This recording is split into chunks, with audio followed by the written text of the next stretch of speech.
G'day guys and gal. When you think of orcs, you don't really think of religion. However, each and every orc is extremely devoted to their gods. They are indeed the holiest of all races, as all they need to do to worship Gork and Mork is to knock someone's teeth out. Something they're pretty good at doing. But other than one being brutally cunning and the other being cunningly brutal, I bet you don't really know much about Gork and Mork or the orc religion as a whole. What happens to an orc when they die? How powerful is Gork and Mork? With the great riff being called Gork's Grin, does he have a degree of control over it as well? A few spicy questions we'll get through today. But before we get started, we have sold just over half of all Majorkill Christmas merch, so there is still enough stock and time for you to get in on it, with one of the merch items even being an orc reference. Now orc merch, and to be honest orc videos as a whole, haven't been doing super well recently, but sometimes it's less about the money and more about doing what's funny. The drop includes a Blood for the Blood Got singlet, which is proving to be the most popular. Then we have the classic It's Also a Hammer singlet, a homage to one of the greatest moments in 40k's lore when Vulcan kicked the shit out of Conrad Kurz. As for t-shirts, we have the Surrender and Die t-shirt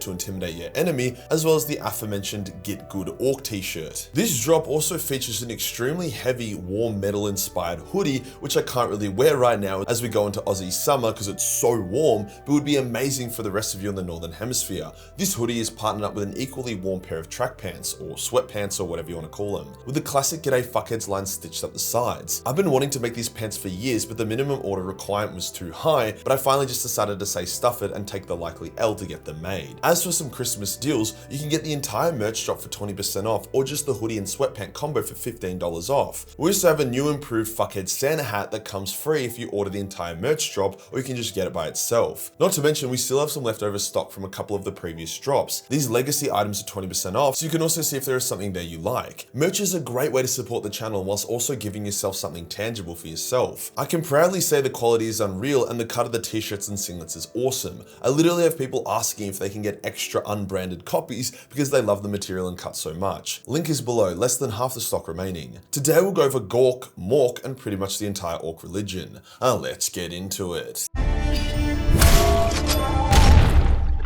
At a surface level glance, Gork and Mork don't seem to be doing much. The Chaos Gods are constantly directing and intervening and empowering its different heroes, the Emperor is waking up and recently set Nurgle's balls on fire, and even Yoned is getting involved, spamming the revive button on all his favourite heroes. But looking closer, they are actually quite hands-on. They just don't like babying their orcs as they don't want them to be weak, but I'm getting ahead of myself. When did Gork and Mork come into existence? What do they look like, and do they have nice feet? You know, just the heavy-hitting questions. The start of their existence has two answers. Physically, they were born during the War in Heaven, when the Old Ones created the Orks as a desperate weapon to use against the Catan and the Necrons. The new Ork race, or the Krorks as they were called, combined their psychic power into the Waaagh, which then created Gork and Mork. The more annoying answer is that as time has no meaning in the warp, Gork and Mork have always existed, in a similar way to how Slanesh has always existed. But I hate that answer, so let's ignore it. Due to the nature of Orks, Gork and Mork are extremely powerful, even by the standard of gods. However, due to their ADHD and their love of fighting each other, they rarely focus their power upon a single enemy. Generally what happens is that Gork and Mork will awaken, stir up the orcs, and push them to new heights of frenzy and Waaagh before directing them towards an enemy. In the meantime, Gork and Mork will kick the shit out of each other and then probably kick the shit out of a few other gods, before running out of steam and then sleeping for thousands of years. There is in-lore examples of them doing this, with the Ork 2nd edition Codex speaking about how Nurgle ate all the snotlings, so Gork and Mork curb stomped his ass and forced him to vomit them all out. Now this is Ork myth, not necessarily something that happened in the lore, but the image of Gork and Mork just fucking wailing on Nurgle because he ate their goblins is hilarious. Gork is the more straightforward, strong and brutal god, the cunningly brutal, whereas Mork is more sneaky and clever,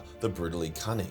However, neither is more powerful than the other, with all of their punch-ons more or less ending in a stalemate. During their sleep, they will begin to stir if the galaxy starts getting spicy or an orc champion begins emerging. This is why orcs seem to go from galactic threat to irrelevant, then back to galactic threat. It lines up with the awakening and sleeping of their gods. Currently they are awake, as it's the 42nd millennium and Ghazghkull is their prophet. What this means is that when Gaz was shot in the head early in his career, the gods took notice of him, allowed him to survive, and now direct him. This is why Gaz is a bit random. He'll come to Armageddon, wreck shit, then randomly leave, because that is what Gork and Mork have asked of him. They are steering him towards Ragnarok. It isn't just stupid and random though. Gaz has amassed an absolutely gigantic armada of ships leading billions of orcs. We just need to wait and see who will use it against. I bet the Imperium is hoping it's not them. I mean, after all, the the Orks need retribution for the Octarius War anyway, so Nids would be a good choice. Now in the warp, Gork and Mork are a bit of an enigma. Some of the other gods have tried and miserably failed to fight or weaken the Ork gods, with gods like Slaanesh attempting to attack them while they're asleep.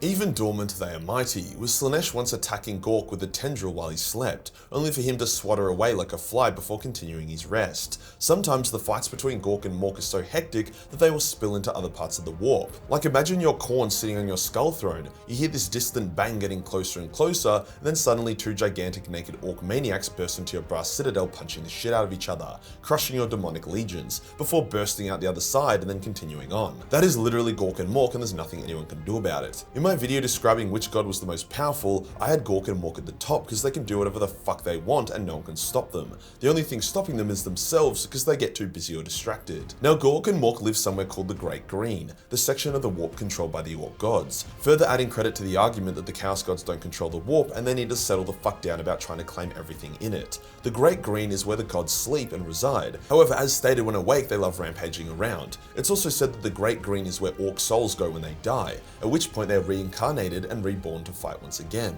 Brave, strong Orks reincarnated as Orks, weak or cowardly Orks reincarnated as Snotlings. Now this is Ork myth, not stated fact, however I am leaning towards it being canon lore, as Chaos always expresses its frustration with the Orks, since it's really hard to corrupt them and dead Ork souls cannot be consumed by the Chaos gods. So them going to the Great Green for reincarnation makes sense, especially when explaining why Orks seem to be so intuitive and just know how shit works. It's because in past lives they learned. This isn't the only example we see of a non-Chaos god taking the souls of his followers and keeping them away from Chaos. Yned, K'Gorak, and even the Emperor have been known to do this, so why not Gork and Mork? Now a lot of what I'm saying seems to make the warp gods a lot more tangible than they should be. Gork and Mork physically punching each other in the warp, whereas other lores describe the gods as more so intangible concepts and reflections of our own emotions. But no, Gork and Mork are quite physical. When Vulcan tackled the beast into a vat of raw Waaagh energy, he saw a vision of Gork and Mork punching the shit out of each other at the beginning of time. Other gods have been described as having a physical presence as well.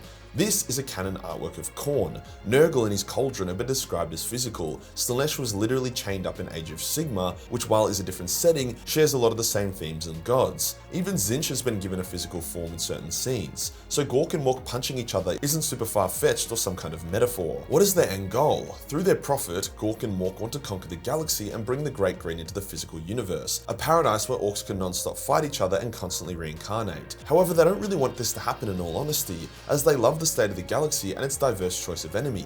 Orks fighting Orks non-stop would get boring, so whilst the galactic Great Green is cool and all, Gork and Mork are just happy to be here. What's up with Gork's Grin, aka the Great Rift? After all, it was a creation of Chaos, so how come the Orks can seemingly use it to their own ends? Well, as I've said, as much as Chaos hates to admit it, they don't control the warp. They are a dominant force, but there are many other players. Gork can use the Great Rift as well, so when an Ork fleet enters it, he will guide them to pop out near a battle. As such, more and more Orks are just yeeting themselves into the rift and appearing where they're needed or want to be. It's similar to how the opening of the Great Rift has empowered and semi-awoken the Emperor by flooding the galaxy with warp energy. What other ways, beyond being a menace in the warp and guiding Ghazghkull, do Gork and Mork work their magic and affect the setting? Well, when an Ork mech boy creates an Ork Gargant, or heaven forbid, a Mega Gargant, he does so after receiving a vision and guidance from Gork and Mork. After all, a Gargant is supposed to be a mechanical avatar of Gork and Mork, so it seems as if a sliver of the Ork gods will possess the Gargant and help bring it to life, allowing it to move and function despite its extremely questionable engineering. This also allows Gork and Mork to experience the joy of real space battling, so overall they're pretty stoked about it. This is why Gargants only appear on battlefields with sufficient Waaagh, because only a high enough Waaagh level will attract the attention of the Ork gods. So overall, Gork and Mork are fun as fuck. They definitely deserve love even if he aren't an Orky boy. If you enjoyed the video and you want to support the channel, then pick up some Majorkill Christmas merch. Less than half the merch is remaining, and there is still some time to grab some to ensure it gets to you before Christmas. Hit the subscribe button and hit the real subscribe button for more brutally cunning content. Join the Discord for more memes, and I'll see you in the next one. Peace.